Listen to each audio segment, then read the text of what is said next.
Bonjour mes frères et sœurs, j'espère que chacun d'entre nous s'est bien réveillé par la main puissante du Seigneur. Nous voici encore sur la plateforme Pain de Vie pour notre méditation du jour. Avant vraiment d'y entrer, nous allons rapidement nous chauffer un peu dans la louange. Que le Seigneur nous bénisse et que sa puissante main soit notre partage. Et on y va. Il n'y a personne qui soit comme Jésus.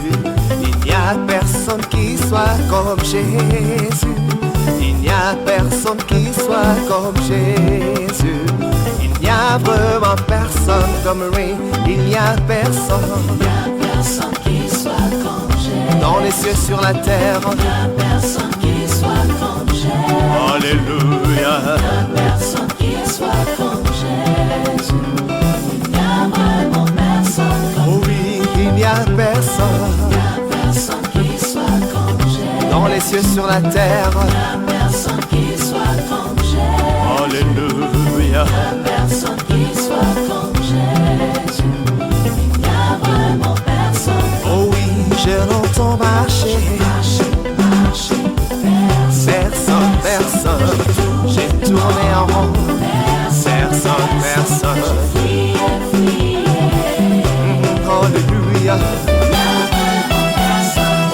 Je bénis le Seigneur qui nous donne la grâce d'être au-devant de lui ce matin parce qu'il a été celui-là qui a veillé sur nous durant toute la nuit et qui nous donne encore ce matin la respiration, le mouvement et l'être. Que son nom soit exalté et glorifié. Donc après ce moment de louange, nous allons vraiment rapidement passer à la méditation du jour et nous allons prendre nos Bibles dans le livre de Proverbes chapitre 22 à partir du verset 10 au verset 12. Et je lis vraiment la parole ce matin dans la version Louis II. Il est écrit: chasse le moqueur et la querelle prendra fin. Les disputes et les outrages cesseront. Celui qui aime la pureté du cœur et qui a la grâce sur les lèvres a le roi pour ami. Les yeux de l'Éternel gardent la science, mais il confond les paroles du perfide. Je lis rapidement le même passage dans le français courant. Il est écrit à partir du verset 10. Chasse les insolents et les disputes cesseront. Ce sera la fin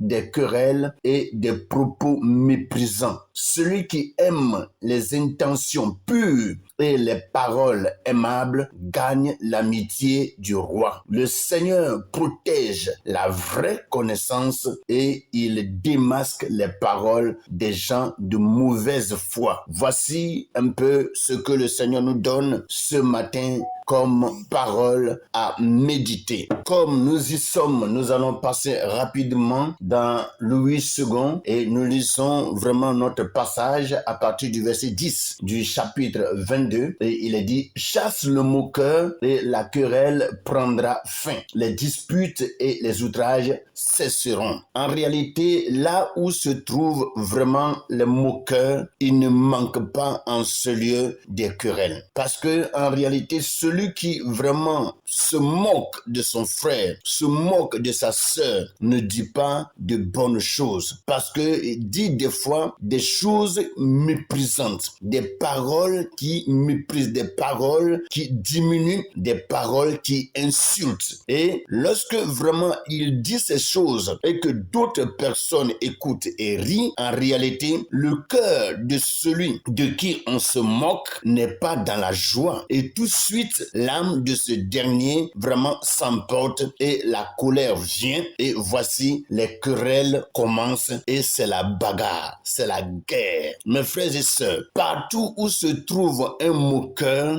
là se trouvent aussi des querelles. Et si vraiment vous êtes ensemble et que vous voulez rester tranquille, vous voulez rester ensemble pendant des heures sans se discuter, sans s'insulter, vous allez vraiment passer de bons moments. Mais une fois que quelqu'un s'infiltre au milieu de vous et a l'esprit vraiment de la moquerie et c'est quelqu'un vraiment qui se moque très souvent des autres, vous allez voir que vous allez finir par des déchirements, vous allez finir par des séparations terribles, vous n'allez même pas vous comprendre. Et la Bible dit clairement que chasse le moqueur et la querelle prendra fin. Les disputes et les outrages cesseront. Vous voyez? Parce que le moqueur apporte vraiment des querelles. Le moqueur apporte des disputes. Le moqueur apporte des outrages. Vous voyez? Il dit des choses, dit des paroles pour blesser, pour mépriser, pour abaisser. Oh, vous voyez, l'homme, quand on regarde l'homme, l'homme n'aime pas qu'on l'abaisse. L'homme n'aime pas qu'on le diminue. Vous voyez? Et c'est pour cela, en réalité, lorsque ces choses commencent dans un petit groupe, vous voyez quelqu'un qui a commencé à se moquer des autres, pour finir, c'est la querelle qui vient. C'est la querelle, c'est la bagarre qui vient. Vous voyez? Et Dieu, sachant cela, Dieu nous connaissant, nous dit clairement dans sa parole de chasser le moqueur et la querelle prendra fin. Les disputes et les outrages cesseront. Vous voyez? Donc, c'est le moqueur qui très souvent cause des mésententes. C'est le moqueur qui cause très souvent des disputes. Et si vraiment il y en a un parmi vous, la Bible dit ce matin, il faut l'enlever. Il faut chasser ce dernier. Il faut vraiment s'écarter du moqueur. Et si, depuis longtemps, vous êtes en querelle, tu vas voir que la querelle va cesser, les disputes vont cesser et les outrages vont s'arrêter. Voici ce que le Seigneur nous donne ce matin comme conseil. Et il continue en nous disant ceci. Oui, dans le français courant, il est dit, chasse l'insolent et les disputes cesseront. Ce sera la fin des querelles et des propos méprisants. Vous voyez? Donc, le moqueur n'a que dans sa bouche des propos méprisants. C'est des propos qui méprisent. Ça ne fait pas du bien. Tu es là et puis quelqu'un te dit des choses pour te mépriser. Est-ce que tu seras content? Non, tu ne seras pas content. Et c'est pour cela, parmi nous, lorsque nous sommes ensemble, nous devons tout faire pour ne pas que nous usons de la moquerie quand nous sommes ensemble. Or, la Bible dit qu'il est doux et qu'il est agréable pour des frères de demeurer ensemble. Dieu veut que nous soyons et que nous restons ensemble. Donc, si quelqu'un vient pour détruire vraiment cette relation qui existe au milieu de nous, cette relation qui nous met ensemble pour que nous soyons forts spirituellement, il faut vraiment enlever ce dernier pour que la vie de Dieu puisse demeurer, rester avec nous et que nous puissions continuer dans la joie et dans la paix du Seigneur dans le nom puissant de Jésus-Christ. Le verset 11 nous dit ceci: celui qui aime la pureté du cœur et qui a la grâce sur les lèvres a le roi pour amitié. Et le français courant nous dit ceci: celui qui aime les intentions pures et les paroles aimables gagne l'amitié du roi. Alléluia. Vous voyez, celui qui aime la pureté du cœur. Dieu veut que, étant ses enfants, nous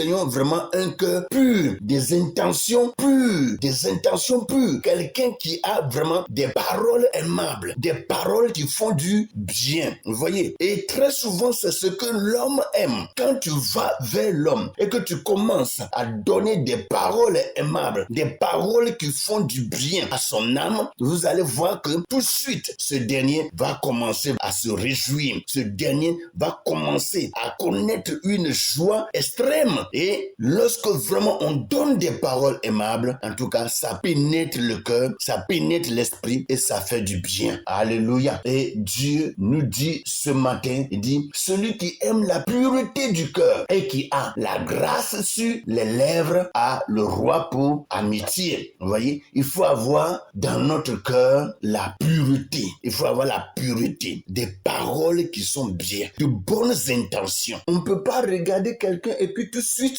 commencer à avoir une mauvaise intention de la personne. Nous sommes très souvent habiles à juger dans notre esprit, à juger dans nos pensées. Vous voyez? Et Dieu n'aime pas que nous nous jugeons dans nos pensées. Parce qu'en jugeant en réalité dans tes pensées, ton prochain, ton frère, ta sœur, est-ce que ce que tu es en train de dire dans ton cœur est réel? Est-ce que tu sais que ce que tu dis là est vrai ou bien c'est faux? Et c'est pour cela, n'ayons pas de mauvaises intentions sur nos frères et nos sœurs. Parce que lorsque vraiment on a un cœur pur et qu'on a sur nos lèvres la grâce, c'est-à-dire des paroles aimables, nous pouvons être vraiment amis d'un roi. Nous pouvons être amis d'un roi. Mes frères et sœurs, Dieu veut que nous soyons amis avec lui. Dieu veut que nous soyons amis avec des grands. Dieu veut que nous soyons amis avec des gens qui sont hautement placés. Mais cela ne peut être possible que lorsque nous avons des paroles aimables, lorsque nous avons vraiment la grâce sur les lèvres. Et si nous avons la grâce sur les lèvres, nous pouvons vraiment être amis avec ces grands-là. Et Dieu continuera vraiment de nous soutenir, de nous bénir et d'ouvrir beaucoup de grandes portes au-devant de nous. Soyons remplis de la vie de Dieu, remplis de la sagesse de Dieu et que Dieu continue de nous soutenir, de nous fortifier en toutes choses dans le nom puissant de Jésus-Christ. Il a dit, les yeux de l'Éternel gardent la science, mais il confond les paroles du perfide. Il confond les paroles du perfide. Vous voyez, quelqu'un qui est perfide, s'il est avec toi, c'est quelqu'un qui va vraiment t'entraîner dans ce qui est mauvais. Il est là et par ruse, il va t'entraîner dans ce qui est mauvais, dans ce qui est destructif. Vous voyez? Et c'est pour cela, il n'est pas bien d'être avec un perfide.